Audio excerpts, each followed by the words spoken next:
creating almost a utility campus, a water sewer campus on the other side of Martins Brook.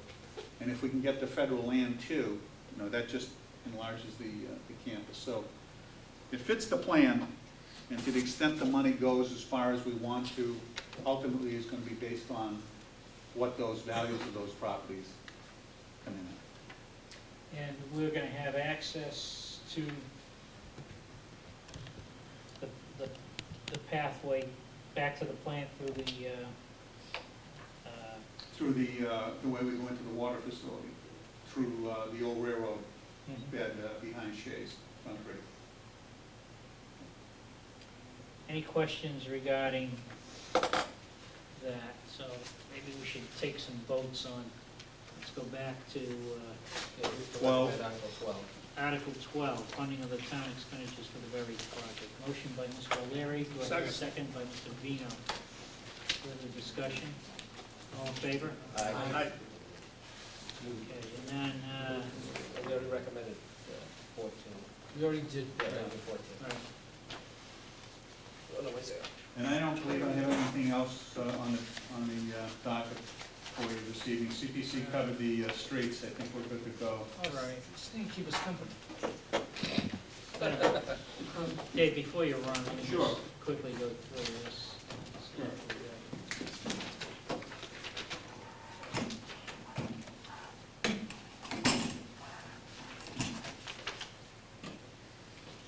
Include the water. The water capital you did, I believe, previously. Right. Now, is that gonna have an impact on water rates? Don't we reset rates in November?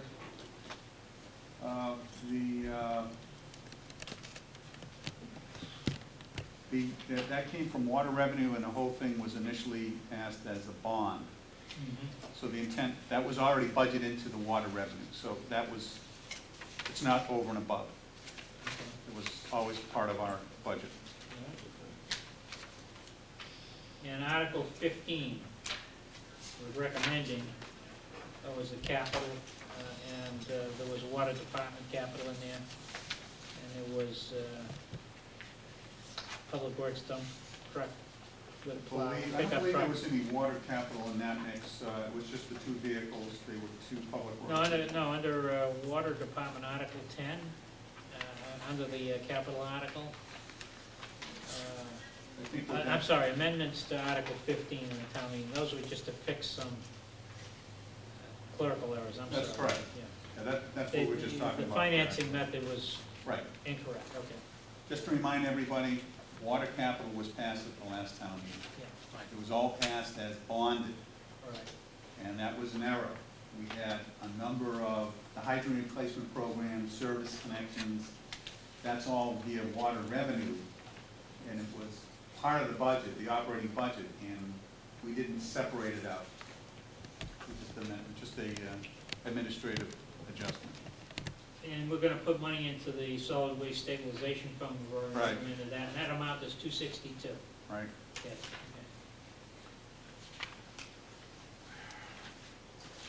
I think that's it. In the eminent domain, of course, so, and we're recommending that. Yeah, in the eminent domain, that has a harsh word. The eminent domain falls into two categories. Friendly and friendly and unfriendly. This is a friendly taking. This is what New England Power wants us to do. Just to Maybe I didn't clarify explain that. that to you, like, basically, we wanted just to buy the property. I understand what it's for. It's just the wording. I just can't do it. It's okay, Thank you. thank you, David. Thank you, Dave. I'm actually glad it went through. Excuse me. The wording, I All right, how we understand. doing? Want to get a smile from you? We left is the Well, capital and the. No, we've approved the capital. Yeah, just get the operations in? Yeah, we're gonna, Greg, we're ready to go through the operating budget? Certainly. This is it. And then, we gotta give him a chance to You do it. produce a real warrant that we have to sign. Yeah. Mike, do you have anything? Observing. Okay. Okay, you want to go back to which articles, sir? It's the only one that's left, I think. Oh, we're right next to the operating budget again. Operating budget, Article 6. You want a copy, you want a copy? You were handing us so detailed. on I've given the, you a salary breakdown pool. of the needs for the salary pool. And this information has also been provided to the finance committee. It hasn't changed since our meeting with the finance committee last week. And have they taken a position on it, Mike? Yeah, we approved the article. Okay. Just to run through some No, of no, the. at the time, we didn't, because we didn't have the final, line items 95, 99, 105. Okay, but the ones that you did have, you approved. Well, we had reached a consensus, so we We didn't. just we were gonna skipped the approve article, article. discussed it, but skipped it, no vote has been taken at all, on any item under article, whatever it is now, 76. Okay. All right, so feel free to ask questions then. There are a couple of things that really have affected this. Number one, the fact that we have 5 contracts that are in the process of being settled and go forward at town meeting is to fund all of those contracts, which is a statutory requirement under Mass General Law. So what we've done is those contracts that have been settled, I've inserted an amount that is in accordance with the contract settlement. Those contracts that are pending, what I've done is I've made some assumptions, and those are noted here in terms of what those assumptions are, and I'm pretty solid where they stand right now, but those matters have not been before the board for ratification. But in the interest of bringing the article before town meeting, we need to really make some assumptions at this point. In terms of significant items, the salary pool going into this fiscal year, what was voted in April, was based upon a 2% cost of living increase. And that's what the basis of the salary pool calculation was. It also included annual sick leave and vacation leave by VAX in accordance with what our recent histories have been on that. And then it's also accounted for longevity payments in accordance with various collective bargaining provisions that provide for the 15% one-year amount. And what has happened is, since the year has begun, we have had a total of 11 employees elect to receive their one-time longevity bonus in this fiscal year. And the cost of those 11 employees electing to do this all at one time is substantial. So what I've done is I've shown you, if you look at the explanations, you'll see where those employees are and what departments they're in. And I've used the abbreviation EE for employee. So you'll see that there's a employee in the town administrator's office, which is not me. There are a total of 4 employees in the police department, 2 employees in the fire department, 1 employee in the code enforcement department, 1 employee in the Department of Public Works, and 2 employees in the recreation department that have elected this option that's available to them. So This sort of suggests they're close to or planning on retirement, It does. right? it So- does, but as I mentioned to the Finance Committee, due to the substantial press that was involving the former President of the Senate receiving retirement benefits, it caused PERAC, which is the Public Employee Retirement Commission, to take another look at public employee retirement benefits. And PERAC instituted some changes effective in April of 2006 that changed how these retirement benefits would be calculated for the purposes of retirement. And as a result of PERAC first of all taking a look at that legislation and that law universally that applies to all cities in town, that caused people who may have been on the fence to decide they wanted to do this because they're afraid that PERAC might take this away. And in fact, that didn't happen because PERAC didn't take anything away. But there is So still, they may have decided to take it. but there is early. still that doubt that there will be a change in law that will affect whether this is something that can be used toward an employee's retirement benefit calculation. And that whole scenario caused us to be in a situation where we had many more employees than we would have thought elect to take this option going forward. So, the other item that I've included in here that was not assumed as part of the budget back in April was the merit pool for non-union employees. You'll see I've identified an amount of money for merit pay for our non-union employees. They've always had an opportunity for merit pay but to the best of my knowledge, there really hasn't been an amount that's been set aside for that purpose.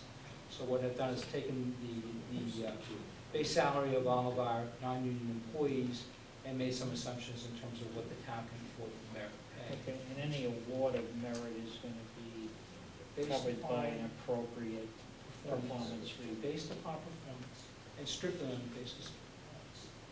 So that is the basis of the salary pool calculation. I apologize that it was kind of a lengthy discussion, but it's something that I'm sure we're gonna have to go through at town meeting again. Okay, and basically, so people look at this is the total amount of the pool, and below is what was already funded. So the Correct. differential is the bottom line. Correct. Okay.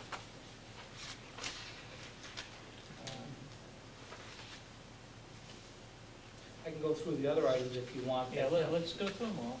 So, Seems like it. Line- Find it.